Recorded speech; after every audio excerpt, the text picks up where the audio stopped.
We are The Meltdown, and we're here with yet another retro trailer reaction. This series looking to reintroduce and put the spotlight on some notable movies from previous years. All of the choices featured within this series have been hand-selected by our Meltdown crew. Some of these selections include some of us completing first-time watches, with some including those timeless classics that we may have all seen numerous times. Join us throughout all of Season 1 for a look at the retro trailers and the discussions that follow. Today's entry is 2002's Road to Perdition, starring Tom Hanks, Jude Law, Paul Newman, and Daniel Craig, and it is directed by Sam Mendes. Tom Hanks was sent a copy of the graphic novel by Steven Spielberg while he was filming Castaway, but he didn't really dive into the material until he later received David Self's adapted screenplay.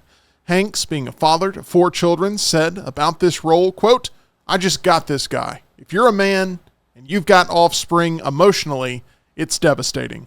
Cinematographer Conrad Hall, who posthumously won the film its only Oscar, sought to convey consistent atmospheric lighting for the film's scenes, looking to apply a less is more philosophy, as shots in the film were drawn directly from panels in the graphic novel. Mendes said that atmospherically, quote, "The landscape is a violent and magnificent canvas on which is told a mythic story of a father and son in the last period of lawlessness in American history." So with that, let me introduce our panel. I am Meltdown host Tim Melton. That is my co-host, Mr. John Lunsford. Oh, thank God there's no rain in here because there's a lot in that movie. Our producer is Tyler Johns. It was a pretty good movie, I guess. Okay. And finally, we introduce to you cherished Meltdown contributor, Rockstar, who you see daily on the next round. I have respect for this film. The film was Rockstar's selection, so why did you pick 2002's Road to Perdition, which at the time of it coming out, I thought was called Road to Perdition for some reason? Yeah, the reason I chose it was a great film. Is where Tom Hanks actually kind of sort of plays a bad guy, but it was 2002 when I was working at the movie theater at Carmike as a theater cleaner.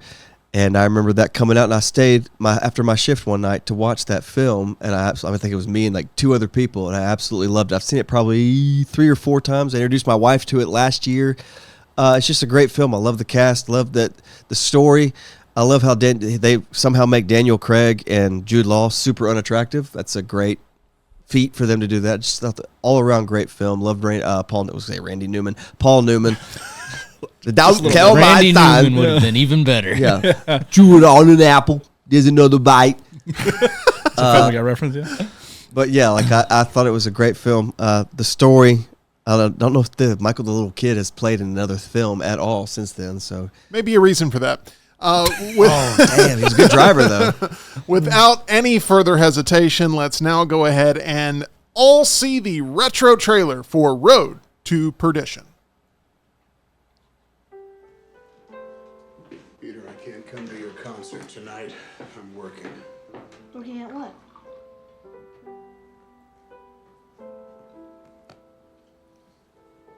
What's Papa's job? He works for Mr. Rooney. Who's got a hug for a lonely old man? Papa didn't have a father, so Mr. Rooney looked after him. You rule this town as God rules the earth. I love Mr. Rooney. When we had nothing, he gave us a home, a life. Oh. He goes on missions for Mr. Rooney. Take Mike with you. No, Paul, fine. Take Mike with you. They're very dangerous. That's why he brings his gun. What the hell are you thinking? You saw everything. Can you keep a secret? He's my son. A man of honor always keeps his word. Michael, tomorrow when they find out we're gone, they're gonna come after us. I have to protect you now. I'd like to apologize, especially to you, Pa. You would like to apologize? Sons are put on this earth to trouble their fathers. Natural law. You gotta take him now. I know who to call. There's a guy who's done some work for us in the past. To be paid to do what you love. Isn't that the dream? Get out! cannot fight you and them at the same time. I can take care of myself fine. You think it's my fault this happened? It was not your fault. Debatable. I won't make it. Not with a little boy.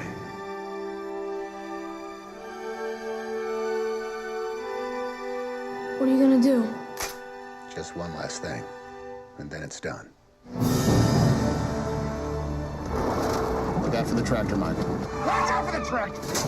We made it. Oh, yeah, we made it.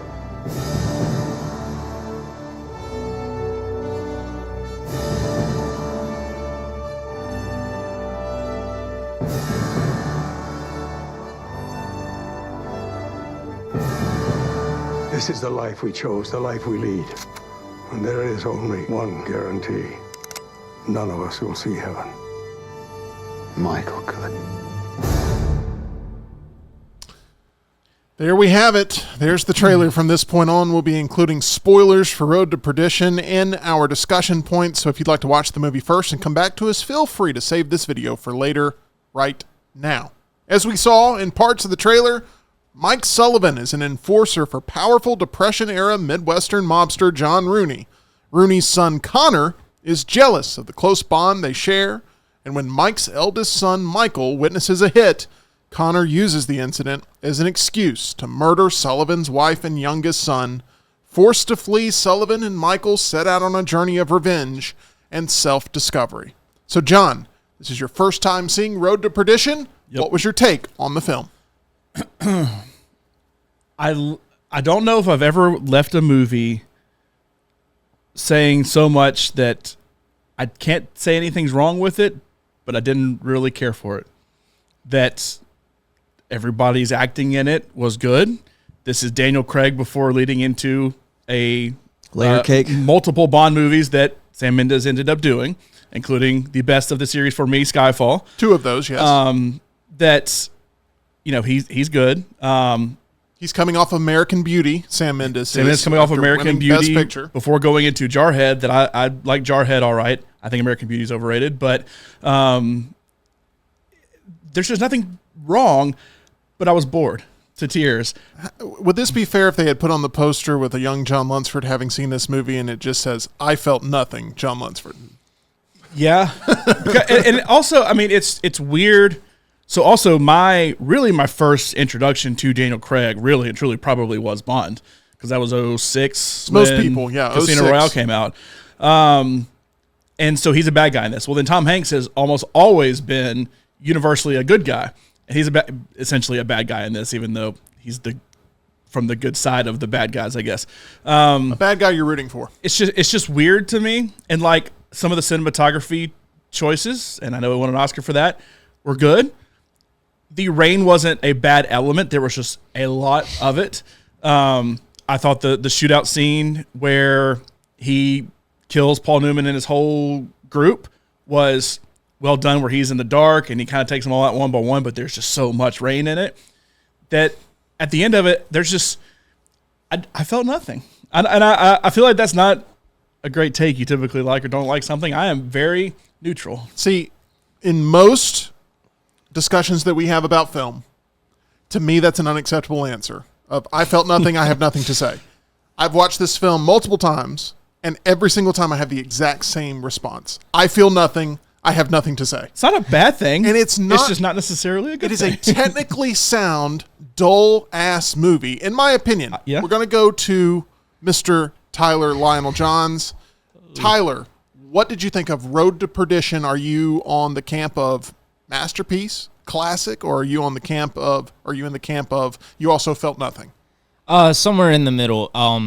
This wasn't as frustrating as like Gangs of New York for me, which both of those movies, both Gangs of New York and Road to Perdition, on paper should work on all cylinders for me, but when you watch it, it's a technically sound movie, but I'm not fully invested, fully immersed like I feel like I should be. I didn't see Tom Hanks as a real threat throughout the whole movie, but the whole movie he's supposed to be this big bad enforcer that, you know, you hear the name Sullivan and everybody just starts paying respects. But Nothing made me believe that. Exactly. That, yeah, it's just Tom Hanks with a mustache. Not very scary. Too much rain, but I did like the cinematography. Thought that was really good at points. I didn't like the score, and I know it won some awards for best film score, right? It No. had a nominated, score. right? Correct. It had a score that when you think back to incredibly classic movies, like the top tier classic movies, some of what makes them feel that way is the music. And it's like they tried to add that music to this, but it didn't earn the music that it had to it. So it wasn't bad music, but it just didn't earn the music that was there with it. And like I made the argument, I don't remember why I made the argument, but there's a 10-year span from A League of Their Own through Catch Me If You Can, 92 to 2002 for Tom Hanks, that he absolutely did not miss. And the one movie that's in there that I had not seen was Road to Perdition. It came out right before Catch Me If You Can. I don't necessarily think that makes me change my opinion. He's not bad. It's not a bad movie. I just felt nothing. So I actually thought the movie Sully that Tom Hanks starred in was a sequel to this movie. It ended up it was not a sequel to this movie. Oh, dang. So yeah, I know. That's Monsters Inc. was Sully. Let's get into some things that I liked about this movie. I think the cinematography from Conrad Hall is very good. And even with him passing away before the award was handed out, where sometimes they do sort of a career achievement award, you know, how does that affect the voting emotionally? It's a whole debate that people have. But I think this is worthy of winning the Oscar for Best Cinematography for that year. I think it is really good. And that is one of the hidden elements of this movie that is very strong as the cinematography. Daniel Craig uses this small role as a way to dazzle, in my opinion. He doesn't have much to work with on screen, but I think he eats up every scene he's in. His close-up of the eyes when he's in the bathroom killing scene, right, for someone whose eyes at that time were not as iconic as they are now with all the other films that he's produced in his filmography, I just thought it was a perfect choice in that moment to have a quick close-up shot of the eyes of Daniel Craig as he's committing those murders. Tom Hanks' death scene, I think, is really good. It's one of those that if it's on YouTube, I'll typically click on it and watch it, where you see the reflection of the ocean in the glass. You feel like you're on the outside looking in. That's something that Roger Ebert pointed out about this movie. I think that scene alone is really good. However, I do feel like its impact and its brilliance is kind of undone by the kid's sort of happy narration at the end of like, you know, people ask me if Paul was a good guy. You know, it's running around with the dog. He's just running around on the farm. It's like, I guess they had like a test screening situation where they had to include some sort of upper at the end because it is such a sad way to see Tom Hanks' character depart. But I think it would have been stronger maybe to just end on that scene. I don't like the whole happily ever after. He was happy that he didn't kill him, or that he didn't pull the trigger. So that's still a happy ending, I think. I couldn't do it, Paul. I agree. Yeah, I agree. Like you could have just ended, even though it's after Tom Hanks' death, it's still a happy scene. You know, some studio exec said, in order for this to really have a happy ending, we have to lay it on thick. We have to do a 5-minute happy ending instead of just a smile at the end. That's right. it, yeah. No, I agree. It's much more impactful if you don't have that whole sort of farm sequence. I love the line. This is my favorite line in the movie. And it is the thing that I think is the most brilliant part of the film. And that is when Paul Newman is there and he's about to get killed by Tom Hanks, and they're looking at each other, and Paul Newman takes a beat and he says, "I'm glad it's you." Mm-hmm. And then Tom Hanks knows what he's got to do. And that emotion that you're seeing with no verbiage, really no sound up until that point, minus the music that's accompanying the scene, I think that is the most brilliant part of the film. I think that is the most brilliant part of the film when they're looking at each other. He says, "I'm glad it's you." It very much felt like to me as a wrestling fan when Shawn Michaels and Ric Flair fought in WrestleMania 24, and Shawn Michaels is getting that super kick ready, and Flair knows it's coming, and he knows that that's the end of his run, and he's like, you know, hit me with it. And then Shawn Michaels says, "I'm sorry, I love you," and then he kicks him and then takes the 1, 2, 3, and that retires Ric Flair from WWE competition. The same thing. I know, that's, in my opinion, it works as a parallel, and I think it's really good. See, there's a scene that's before that when he, you know, goes to the church and is like sitting behind him, and then they go down under and talk. Yeah, it's Tom Hanks and Paul Newman, and Paul Newman's like basically, "Hey, just run and we'll drop it. If you go on the run, we'll forget about it." And Tom Hanks is like, "I can't do that." And he says, I don't remember exactly what it is, but he says, "Well, then I'm going to lose a son." And it's a both I'm either going to lose Daniel Craig or I'm going to lose Tom Hanks or potentially both. Yeah. But either way, I'm going to lose somebody because I'm not going to stop coming for you. You're not going to stop coming for Daniel Craig. And so I thought that was kind of the good line, kind of ultimately leading to that ultimate scene where he has to kill him of I'm losing somebody. I know I'm losing somebody, but that's just the way it has to be. He says, pretty much saying not while I'm alive. Like this is not going to happen not while I'm alive. When you work and live in this business and your personal and your professional starts to intertwine, and by this business, I mean the mob business, not the media business, but when that starts to intertwine, you know it's a matter of time before you're going to be taken out. You know someone's going to take you out at some point. And him saying the line, I'm glad it's you, and the way it was delivered, I just thought it was brilliant. I just thought it was really good.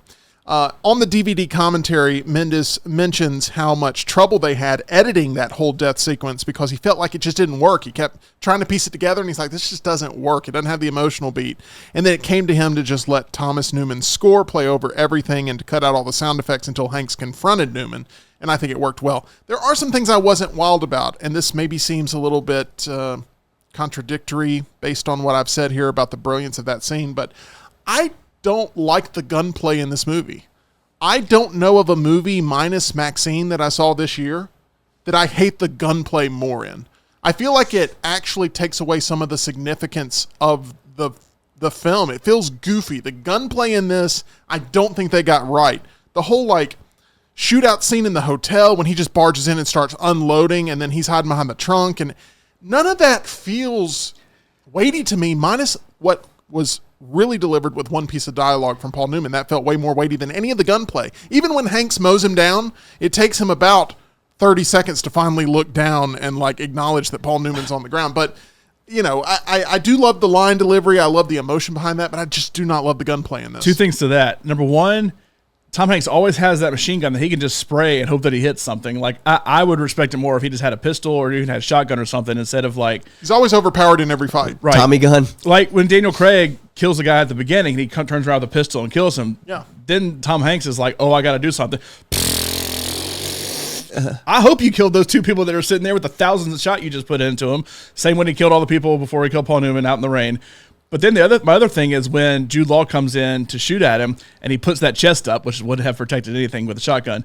Nope. He bends down behind the chest with the chest open, like the top open, and Jude Law, who's supposed to be this, expert assassin or something, starts firing wildly. It's like a stormtrooper firing wildly into the wall above him, multiple shots, when he knows all I got to do is just shoot at that chest and I'm probably going to hit him in some regard. And he shoots completely whiffs.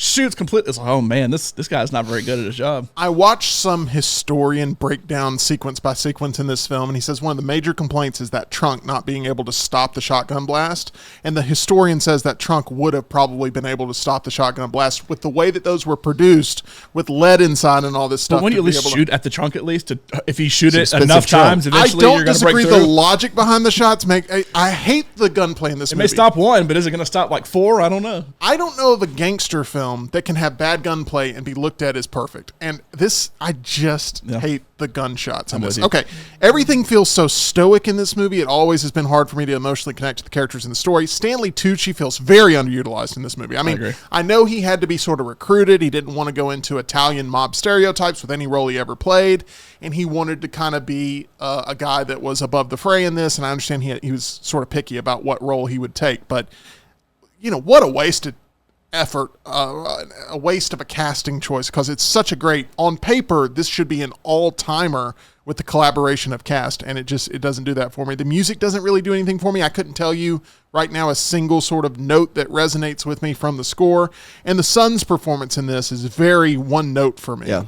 I mean, if there's the absolute biggest criticism, I think, across the board for this movie is how, his performance does nothing to elevate the project. It is very much like he's just kind of like a little whiny kid that you don't necessarily have a lot of rooting interest for. You're rooting for Hanks to protect him, but then he starts to talk and you're like, you know what? Only because he's Tom Hanks' kid, not because of who he actually is or the performance he's actually doing. Maybe the wrong kid survived. Okay, I didn't feel like his character was acting all that different towards the end of the film as he was in the beginning. Yeah. And you would think he's had like a major personal change, given that he is now a getaway driver for bank robberies.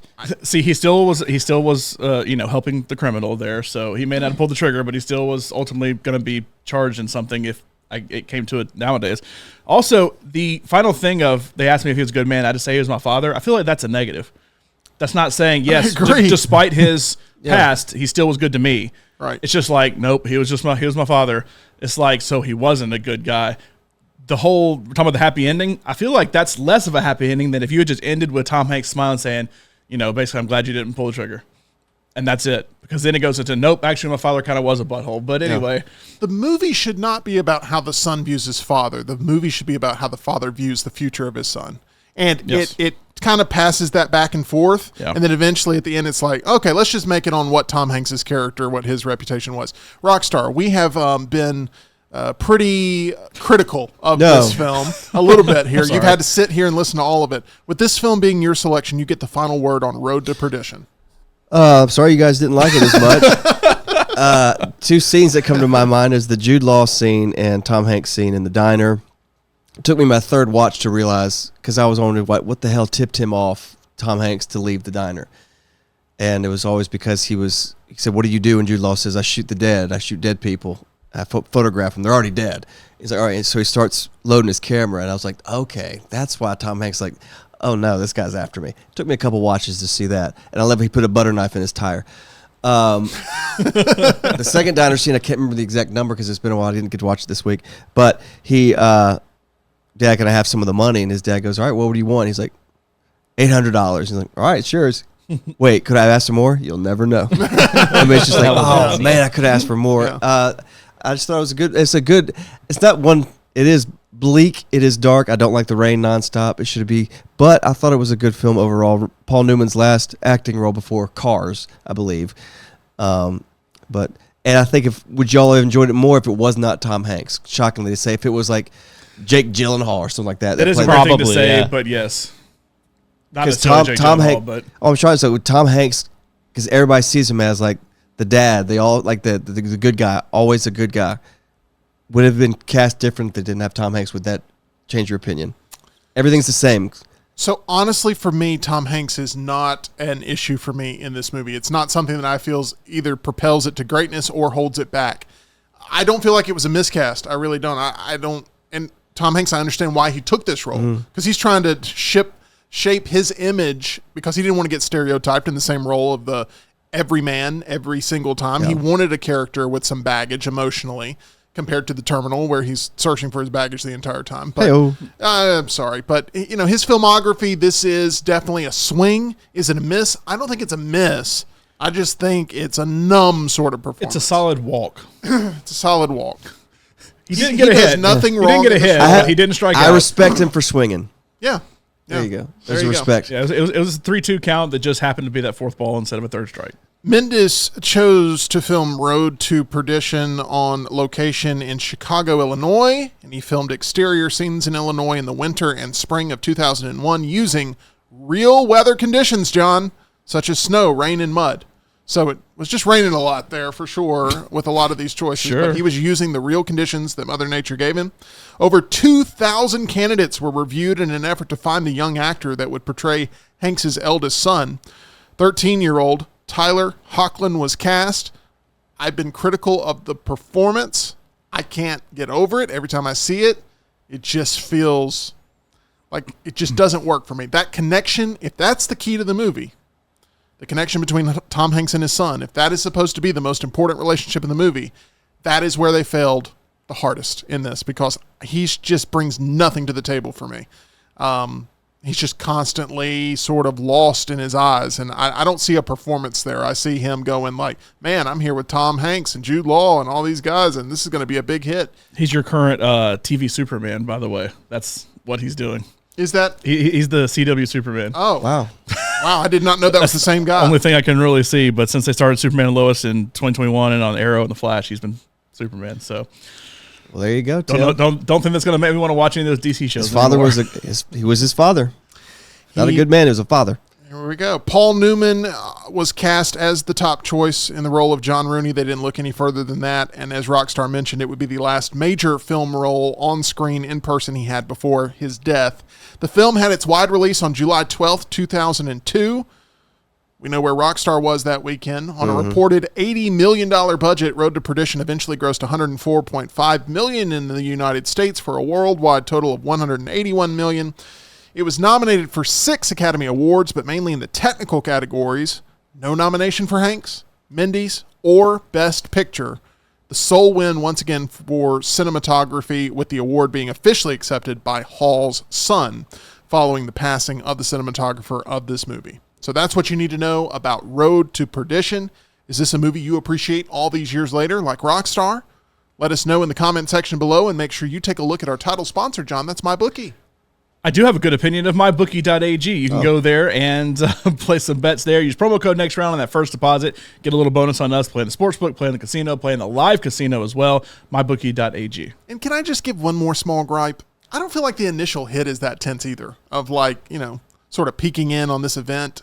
And I just don't feel like it was very disturbing, or there was anything about it that was emotionally You got shot in the catastrophic. head. I just didn't. See, I feel way more about Daniel Craig being a crazy enforcer than I do Tom Hanks, because he's the one that just decided, you know what, I don't like the way this conversation is going. Bam. And then Tom Hanks is like, oh crap, I got to scramble and do something. That's all we see before it turns into everybody Tom Hanks talks to.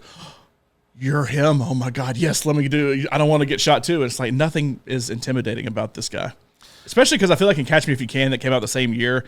He's been fudging checks.